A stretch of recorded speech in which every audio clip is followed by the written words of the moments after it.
देवाय। ओम नमो भगवते वासुदेवाय। ओम नमो भगवते वासुदेवाय। नारायणं नमस्कृत्यं नरं चैव सरस्वतीं व्यासं ततो जयमुदीरये।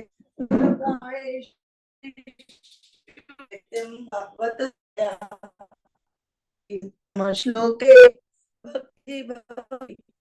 हरे कृष्णा। टुडे वी कंटिन्यू स्कंद पहला, स्कंद first, chapter 2, shloka number and 20-29. रजः महाप्र रजस्तमः रजः तमः प्रकृतय रजः तमः प्रकृतयः तमशीला भजन्ति वै प्रभु जी तमशीला भजन्ति वै पितृभूत प्रजेश आदि पितृभूत प्रजेशादि 1 minute.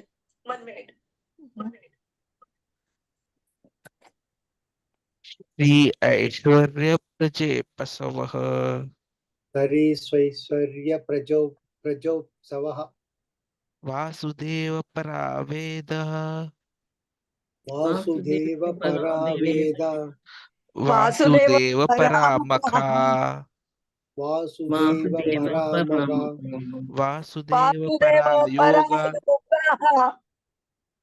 वासुदेव परायोगा वासुदेव पराक्रियाः। वासुदेव पराक्रियाः वासुदेव परं ज्ञानम्। वासुदेव परं ज्ञानम् वासुदेव परं तपः।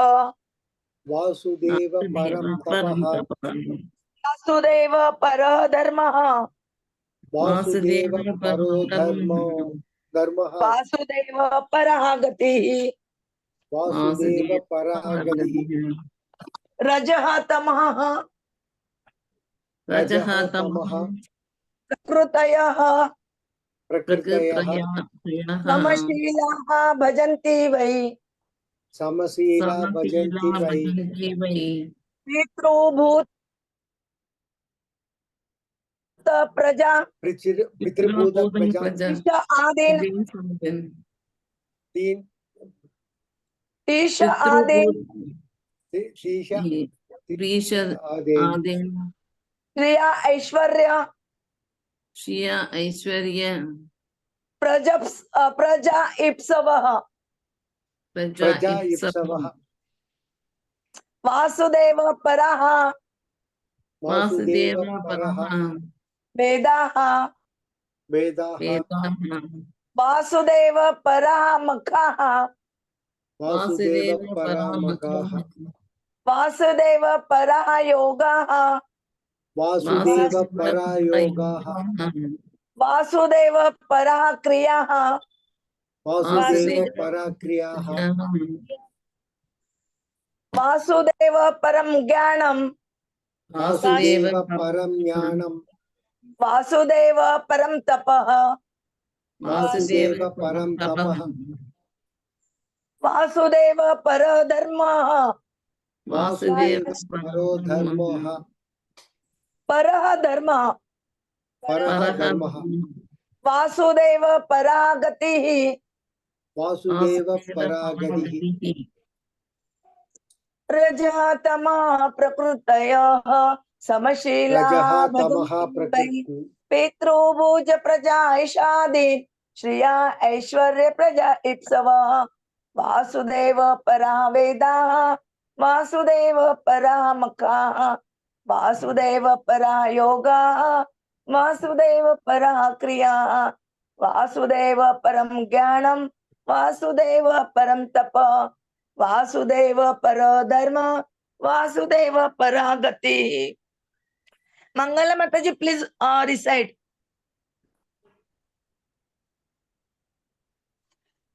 मृणमय माता जी Yes, Mataji. Yes. रजस्तमः प्रकृतयः समशीला भजन्ति वै पितृभूतप्रजेप्सवः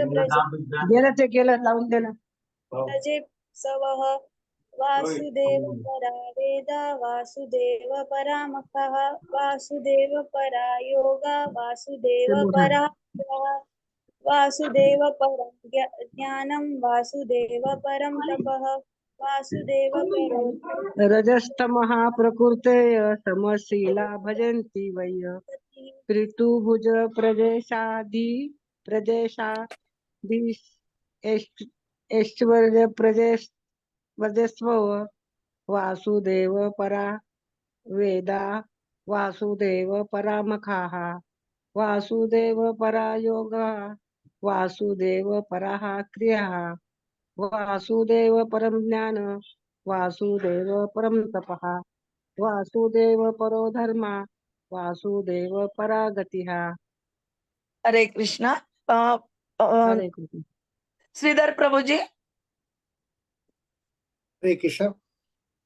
रजस्तमः प्रकृत्ययः समशीला भजन्ति वै पितृभूत प्रचोदयन् श्रीयैश्वर्य ऐश्वर्य प्रजोभ्यसः वासुदेव परो वेद वासुदेव परामगाः वासुदेव परा योगा वासुदेव परा क्रियाः वासुदेव परं ज्ञानं वासुदेव परं तपः वासुदेव परो धर्म वासुदेव परा गतिः। हरे Krishna. Word meaning. Raja, the mode of passion. Tama, the mode of ignorance. Prakrutaya, of that mentality. Samashila, of the same categories. Bhajanti, do worship. Why actually, Pitru, the forefather. Bhuta, other living beings.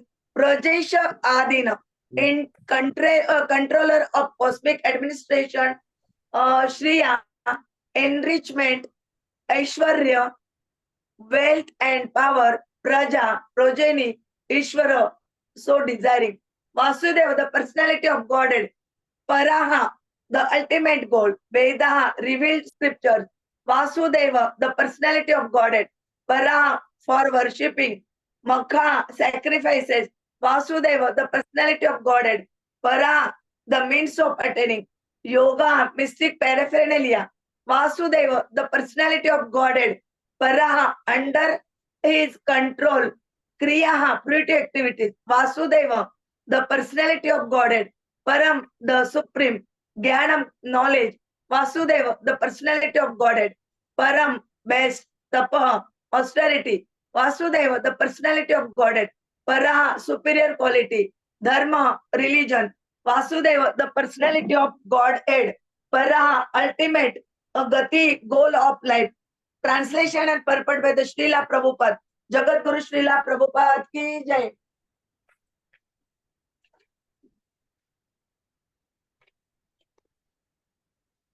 Those who are in the modes of passion and ignorance worship those in the same category, namely the forefathers, other living beings, and the demigods who are in charge of cosmic activities, for they are urged by a desire to be materially benefited with women, wealth, power, and progeny.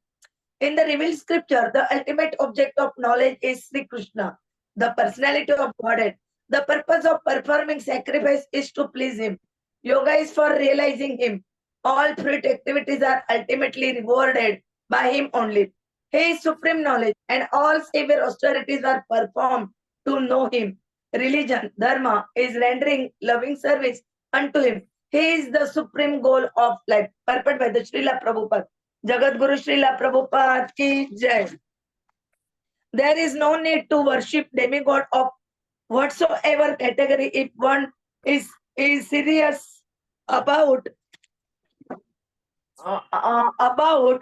going back to Godhead. In the Bhagavad Gita 7.20 and 23, it is clearly said that those who are mad after material enjoyment approach the different demigods for temporary benefits, which are meant for men with a poor fund of knowledge. We should never desire to increase the depth of material enjoyment. Material enjoyment should be accepted only up to the point of the bare necessities of life and not more or less than that. To accept more material enjoyment means to bind oneself more and more to the mysteries and miseries of material existence. More wealth, more women, and false aristocracy are some of the demands of the materially disposed man because he has no information of the benefit derived from Vishnu worship. By Vishnu worship, one can derive benefit in this life as well as in life after death. Forgetting these principles, foolish people who are after more wealth, more wives, and more children worship various demigods. The aim of life is to end miseries of life and not to increase them.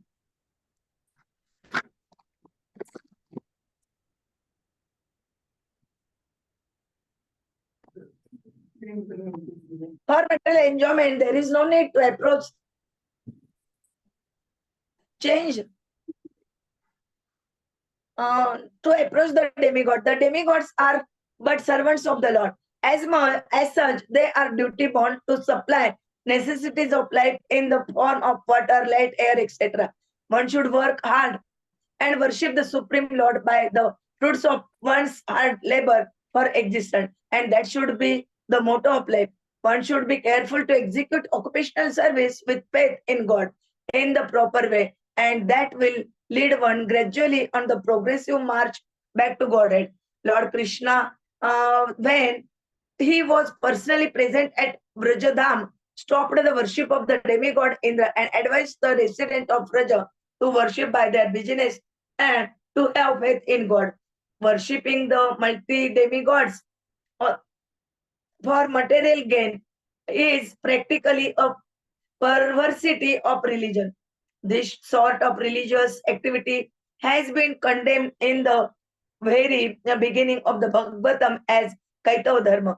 There is only one religion in the world to be followed by one and all, and that is the Bhagavad Dharma, or the religion which teaches one to worship the Supreme Personality of Godhead and no one else. That Sri Krishna, the personality of Godhead, is the only object of worship is the confirmed in these two shlokas. In the Vedic literature, there is the same objective, establishing one's relationship and ultimate reviving our lost loving service unto him. That is the sum and substance of the Vedas. In the Bhagavad Gita, the same theory is confirmed by the Lord in the in his own words. The ultimate purpose of the Vedas is to know him only. All the revealed scriptures are prepared by the Lord through his incarnation in the body of Srila Vyasdeva, just to remind the fallen souls conditioned by material nature of Sri Krishna, the personality of Godhead. No demigod can reward freedom from material bondage. That is the verdict of all the Vedic literature. Impersonalists who have no information of the personality of Godhead minimize the omnipotency of the Supreme Lord and put him on equal footing with all other living beings. And for this act, such impersonalists get freedom from material bondage only with great difficulty. They can surrender unto him only after many births in the culture of transcendental knowledge. One may argue that the Vedic activities are based on sacrificial ceremonies. That is true, but all such sacrifices are also meant for realizing the truth about Vasudev. Another name of Vasudev is Yajna, sacrifice. And in the Bhagavad Gita, it is clearly stated that all sacrifices and all activities are to be conducted for the satisfaction of Yajna or Vishnu, the personality of Godhead. This is the case also with the yoga system. Yoga means to get into touch with the Supreme Lord. The process, however, includes several bodily features such as asana and pranayam and meditation, and all of them are meant for concentrating upon the localized aspect of Vasudev, represented as Paramatma. Paramatma realization is but a partial realization of Vasudev, and if one is successful in that attempt, one realizes Vasudev in full. But by all luck, most Yogis are stranded by the powers of mysticism achieved through the bodily process. Ill-fated yogis are given a chance in the next birth by being placed in the families of good learned brahmanas or in the families of rich merchants in order to execute the unfinished tasks of Vasudev realization. If such fortunate brahmanas and sons of rich men properly utilize the chance, they can easily realize Vasudev by good association with saintly person. Unfortunately, such preferred persons are captivated again by material wealth and honor, and thus they practically forget the aim of life. This is also so for the culture of knowledge. According to Bhagavad Gita, there are 18 items in culturing knowledge. By such culture of knowledge, one becomes gradually prideless, devoid of vanity, non-violent, forbearing, simple, and devoted to the great spiritual master and self-control. By culture of knowledge, one becomes unattached to earth and home and becomes conscious of the miseries due to death, birth, old age, and disease. And all culture of knowledge culminates in devotional service to the personality of Godhead, Vasudev. Therefore, Vasudev is the ultimate aim in culturing all different branches of knowledge. Culture of knowledge leading one to the transcendental plane of meeting. Vasudev is real knowledge. Physical knowledge in its various branches is condemned in the Bhagavad Gita as ajnana, or the opposite of real knowledge. The ultimate aim of physical knowledge is to satisfy the senses, which means prolongation of the term of material existence and thereby continuance of the threefold miseries. So prolonging the miserable life of material existence is lessons. But the same physical knowledge leading to the way of spiritual understanding helps one to end the miserable life of physical existence and to begin the life of spiritual existence on the plane of Vasudev. The same applies to all kinds of austerities. Tapasya means voluntary acceptance of bodily pain to achieve some higher end of life. Ravana and Hiranyakashipu underwent a severe type of bodily torture to achieve the end of sense gratification. Sometimes modern politicians also undergo severe types of austerities to achieve some political end. This is not actually tapasya. One should accept voluntary bodily inconvenience for the sake of knowing Vasudev, because that is the way of real austerities. Otherwise, all forms of austerities are classified as modes of passion and ignorance. Passion and ignorance cannot end the miseries of life. Only the mode of goodness can mitigate the threefold miseries of life. Vasudev and Devki, the so-called father and mother of Lord Krishna, underwent penances to get Vasudev as their son. Lord Sri Krishna is the father of all living beings. Bhagavad Gita 14.4. Therefore, he is the original living being of all other living beings. He is the original eternal enjoyer amongst all other enjoyers. Therefore, no one can be begetting father as the ignorant may think. Lord Sri Krishna agreed to become the son of Vasudev and Devki upon being pleased with their savior austerities. Therefore, if any austerities have to be done, they must be done to achieve the end of knowledge. Vasudev. Vasudev is the original personality of Godhead, Lord Sri Krishna, as explained before. The original personality of Godhead expands himself by innumerable forms. Such expansion of forms is made possible by his various energies. His energies are also multifarious, and his internal energy are superior and external energies inferior in quality. They are explained in the Bhagavad Gita 7.4 to 6 as the para and the apara prakriti. So is expansions of various forms which take place via internal energies are superior forms, whereas the expansions which take place via the external energies are inferior forms.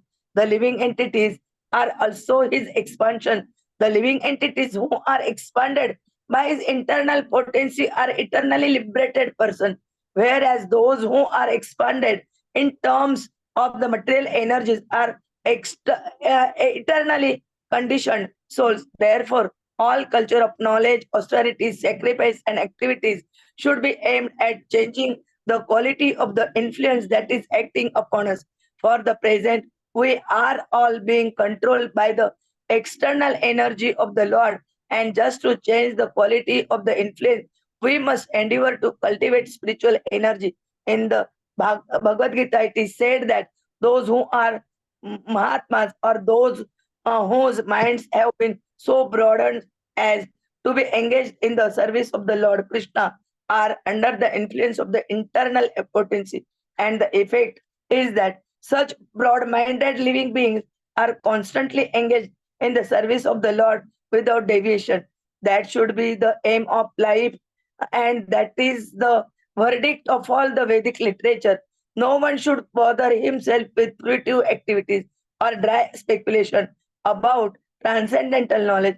Everyone should at once engage himself in the transcendental loving service of the Lord, nor should one worship different demigods who work as different hands of the Lord for certain maintenance or destructions of the material world. There are innumerable powerful demigods who look over the external management of the material world. They are all different, assisting hands of the Lord Vasudev. Even Lord Shiva and Lord Brahma are included in the list of demigods, but Lord Vishnu or Vasudev is always transcendentally situated. Even though he accepts the quality of goodness of the material world, he is still transcendental to all material modes. The following example will clear that matter more explicitly. In the prison house, there are the prisoners and the manager of the prison house. Both the managers and the prisoner are bound by the laws of the king. But even though the king sometimes comes in the prison, he is not bound by the laws of the prison house. The king is therefore always transcendental to the laws of the prison house, as the Lord is always transcendental to the laws of the material world. Om Ajnana ज्ञानाञ्जना शलाकया चक्षुर्मिलितं येन तस्मै श्रीगुरवे नमः. श्रीचैतन्यमनोभीष्टं स्थापितं येन भूतले स्वयं रूप कदा मह्यं ददाति स्वपदान्तिकं. वन्देऽहं श्रीगुरोः श्रीयुतपदकमलं श्रीगुरोन् वैष्णवान् च श्रीरूपं साग्रजातं सगण रघुनाथान्वितं तं सजीवं साद्वैतं सावधूतं परिजन सहितं कृष्ण चैतन्य देवं श्री राधा कृष्ण पादान् सगण ललिता श्री विशाखान्वितांच. नमो ओम विष्णु पादाय कृष्ण प्रेष्ठाय भूतले श्रीमते भक्ति वेदांत स्वामी निति नामिने. नमस्ते सरस्वते देवे गौरवाणी प्रचारिणे निर्विशेष शून्यवादी पाश्चात देश तारिणे. वाञ्छा कल्पतरुभ्ये च कृपा सिन्धुभ्य एव च पतितानां पावनेभ्यो नमो नमो नमः. जय श्री कृष्ण चैतन्य प्रभु नित्यानंद श्री अद्वैत गदाधर श्रीवासादि गौर भक्तवृंद. हरे कृष्ण कृष्ण कृष्ण हरे हरे, हरे Ram Ram Ram Hare Hare. Hare Krishna. Hare Krishna. Thank you very much, Mataji, for a wonderful This summarization. shloka's explanation, Prabhuji will tell you in detail. Hare Krishna. Hare Krishna. So we saw that if we are really serious about mukti, then we have to be non-envious. We have to respect all, but then we definitely reject the worship of the demigods, and we are only involved in worship of Lord Krishna, his plenary portions, because it's a very, very blissful activity. But what happens many times, people do get involved in the modes of passion and ignorance, and such persons then worship maybe the Pitra, that is forefathers, other jivas, and definitely the demigods or in charge of cosmic activities. The intention for them being in passion is they are urged by desire to be getting material benefits, either in the form of, say, women, wealth, power, or progeny. But our scriptures, they clearly reveal that the ultimate object of knowledge, of worship, is Sri Krishna, the personality of Godhead. Even when we are doing any kind of a yajna, the purpose of performing sacrifices is to please Him. When we are talking about yoga, yoga is also for realizing Him. And even if we are involved into fruitive activities and we expect the demigods to give us some rewards, we need to understand even those rewards are finally being given to us by Krishna only. Krishna is the original personality, is the supreme knowledge. All austerities which are ever performed are actually performed to know Him. Dharma, when we were talking last week, is nothing but rendering loving service unto Him. That is religion. And He has to be the supreme goal of our life. Prabhupada Ji in the purpose makes the explanation for all these activities so nicely. In fact, many a times there are queries. What should we be doing? So Prabhupada Ji says one should work hard and worship the Supreme Lord by the fruits of one's hard labor for existence. That should be the motto of life. It's not that we work to get money and maybe power or maybe name. No. Whatever we get, we have to use it. We should be careful to execute occupational service with faith in Krishna. And that will lead us gradually on this road back home, back to Godhead. This is exactly what Krishna had mentioned even in Bhagavad Gita when we were talking about. He says that if we are intelligent, then our material desires are actually stolen. So we no longer surrender unto particular rules, regulations, or anything. What we are more interested is to serve Krishna only. And that is the ultimate objective of our life, which we have to achieve. And that is exactly what these two shlokas are trying to make us understand. So let us understand it. Because whatever other austerities you can do for demigods, the results will be temporary. But whatever you do for Krishna, it is permanent. It is perpetual. And we can understand it only with the mercy of devotees and Krishna. Krishna has to be understood this way only. Sarva yonishu kaunteya murtaya sambhavantiya tasam brahma mahat aniraha bijapradaha pitaha. So let us surrender to Krishna and worship Him through congregational chanting of the Hare Krishna Mahamantra and be happy. Hare Krishna. Please